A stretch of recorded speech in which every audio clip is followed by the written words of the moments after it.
হযরত মুআয ইবনে জাবাল রাদিয়াল্লাহু তাআলা আনহু একদিন তিনি তার প্রিয় ছাত্রকে ডেকে বললেন, ইজলিস বিনা নুমিন সাআ, আসো আমরা একটু একসঙ্গে বসি, কোরআন কারীমের আলোচনা করি, একে অপরকে শোনাই আর আমাদের ঈমানটাকে বাড়াই। সুবহানাল্লাহ। হাদিস শরীফের অংশের ব্যাখ্যায় আল্লামা বদরুদ্দিন আইনি উমদাতুল কারি শরহ সহিহুল বুখারীর প্রথম খণ্ডে লিখেছেন, ঈমানদার বান্দারা এক জায়গায় একত্রিত হয়ে কোরআন কারীমের আলোচনা একে অপরকে শোনাবে, যতক্ষণ শোনায় যতক্ষণ ঈমানদারের ঈমানের নূর বাড়তে থাকে ততক্ষণ। সুবহানাল্লাহ। তাহলে ওয়াজ মাহফিল ইসলামী মহাসম্মেলনের দরকার আছে না নাই? আছে। তাহলে আমরা যতক্ষণ বসে থাকবো কোরআন কারীমের আলোচনা শুনবো, আমাদের ঈমানের নূর বাড়তে থাকবে। বলুন সুবহানাল্লাহ। আসুন আমরা আমাদের মূল আলোচনার মধ্যে প্রবেশ করি। আমি আপনাদের সামনে তেলাওয়াত করেছি সূরাতুত তাওবার 119 নং আয়াত। আল্লাহ রাব্বুল আলামিন বলেন, ইয়া আইয়ুহাল্লাযীনা আমানুত্তাকুল্লাহ, হে ঈমানদারগণ, মুমিনগণ যারা বিশ্বাসী, ঈমান এনেছো, ইত্তাকুল্লাহ, তোমরা আল্লাহকে ভয় করো, ওয়া কুনু মা'আস সাদিকিন, আর সত্যবাদীদের সঙ্গী হয়ে যাও। তাহলে নির্দেশ কয়টা? দুইটা। এক হলো ইত্তাকুল্লাহ, আল্লাহ তাআলার ভয়।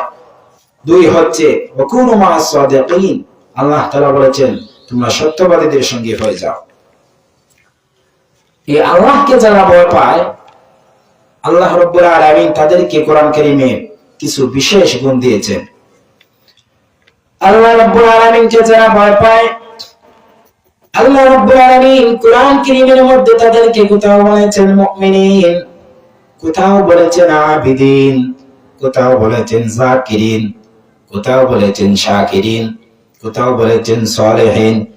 কিন্তু আল্লাহ রাব্বুল আলামিনকে যারা ভয় পায়, আল্লাহ পাক রব্বুল আলামিন সেই মুত্তাকিদেরকে যে বিশেষ আল্লাহ রাব্বুল আলামিন গুণ দিয়েছেন, তা হলো হুদাল লিল মুত্তাকিন। সুবহানাল্লাহ। যারা মুত্তাকি এবং যারা সত্যবাদীদের সঙ্গী হবে, আল্লাহ পাক রব্বুল আলামিন তাদেরকে বিনা আযাবে ও হিসাবে জান্নাত দান করবেন। সুবহানাল্লাহ। রাসূল কারীম সাল্লাল্লাহু আলাইহি সাল্লামের প্রত্যেক ঈমানদার উম্মত জান্নাতে যাবে, সে যত বড় কবিরা গুনাহগার হোক। এটা আল্লাহ তাআলার সাথে রাসূল কারীম সাল্লাল্লাহু আলাইহি সাল্লামের ওয়াদা হয়ে গেছে।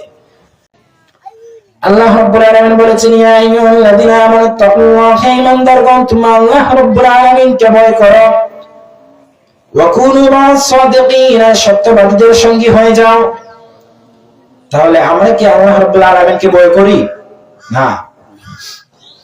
আমরা যদি আল্লাহ রাব্বুল আলামিনকে ভয় করতাম, তাহলে আমাদের সমাজে যারা আছে নামাজ পড়ে না, তারা কারা? সুদ খায়, ঘুষ খায়, জেনা করে, দুর্নীতি করে, চাঁদাবাজি করে, তারা কারা?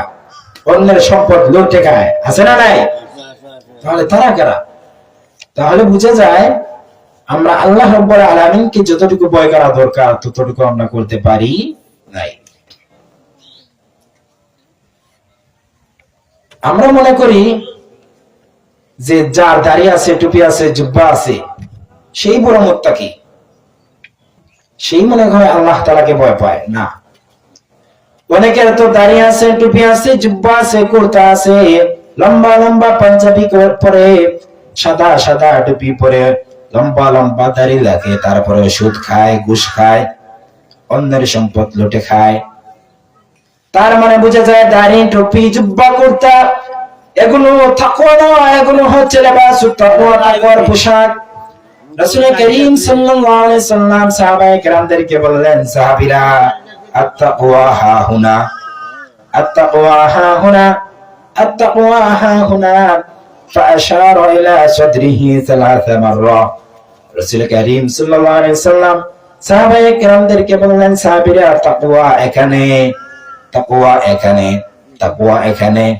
রাসূল কারীম সাল্লাল্লাহু আলাইহি সাল্লাম এই কথা বললেন তিনবার, আর ওনার নুরানি নূরের সিনা মুবারকের দিকে আঙ্গুল ইশারা করলেন তিনবার। তার মানে বোঝা যায় প্রত্যেকটা মানুষের বাম স্তনের দুই আঙ্গুল নিচে এক টুকরো গোস্তের টুকরা আছে, তার নাম হচ্ছে কলব, হৃদয়।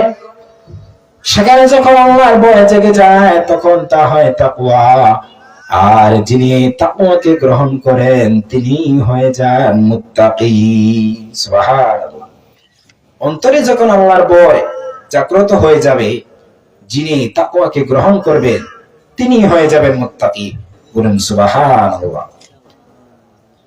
দুরূদ শরীফ পড়ুন। আল্লাহুম্মা সাল্লি আলা সাইয়্যিদিনা মাওলানা মুহাম্মদ ওয়া আলা আলি সাইয়্যিদিনা মাওলানা মুহাম্মদ।